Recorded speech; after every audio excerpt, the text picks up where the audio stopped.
nag-home care ako. At wala akong maisip mag-vlog.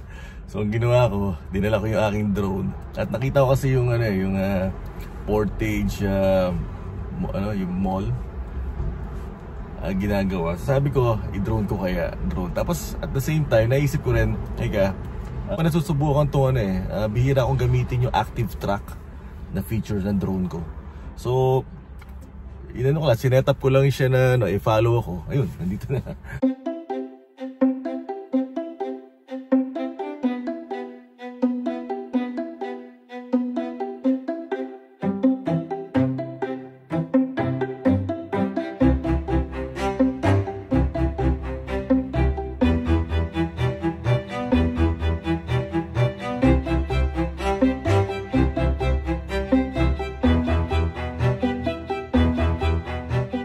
Ito na yung aking drone.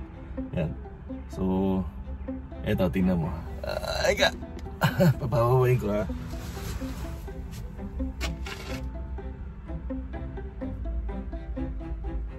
Sana siya.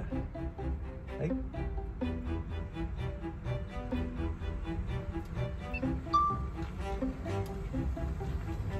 Yun. Ay siya, sa taas. Atras natin ng konti. Ayan. So dito ako ngayon sa La Mirage. Dito ako madalas kumain.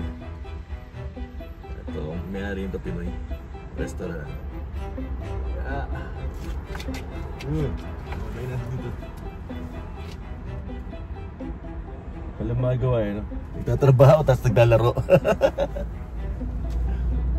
Walang maisip tagal ko na kasi hindi nakakapag-vlog kung ano-ano yung mga nasa vlog ko. Pero ngayon naisipan ko lang, sabi ko, ko kaya mag-vlog ng ganito.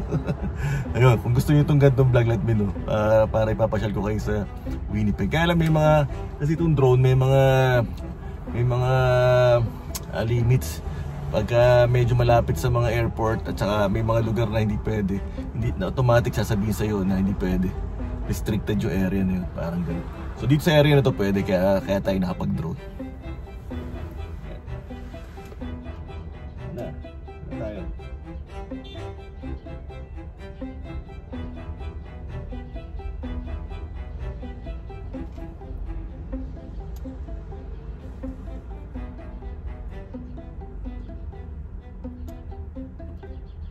Ayan, baba na.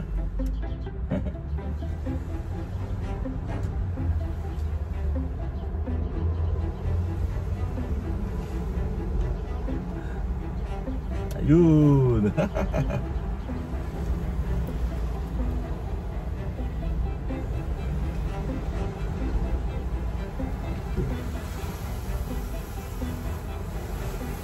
So naglaro ang bata. Naglaro ang bata. Ako kasi hindi ako mahilig uminom. Dati mahilig, pero ngayon nung lumipas sa Canada na wala na akong kainuman, kaya imbis na mag-inom, imbis na kung ano-ano ginagawa, magsugal, ito yung akin, parang inisip ko na lang bumalik sa pagkabata ito. Yan. So marami pa tayong gagawing mga gawaing mga pambata.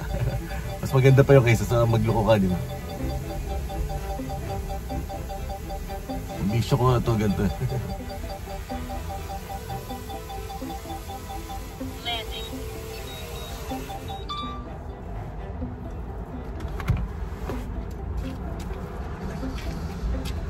Yan.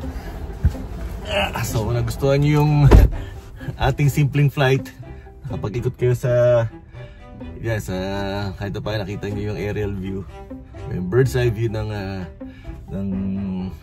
Winnipeg, yung downtown area, ay sabihin nyo lang para at least papakita ako pa kayo na ibang lugar dito, para at least mapasyal ko kayo. Hindi lang basta car view, kundi pati sa aerial view makikita nyo pa rin, di ba? Okay, sige po. Kung nagustuhan nyo, let me know. Okay, sa susunod po. Bye-bye.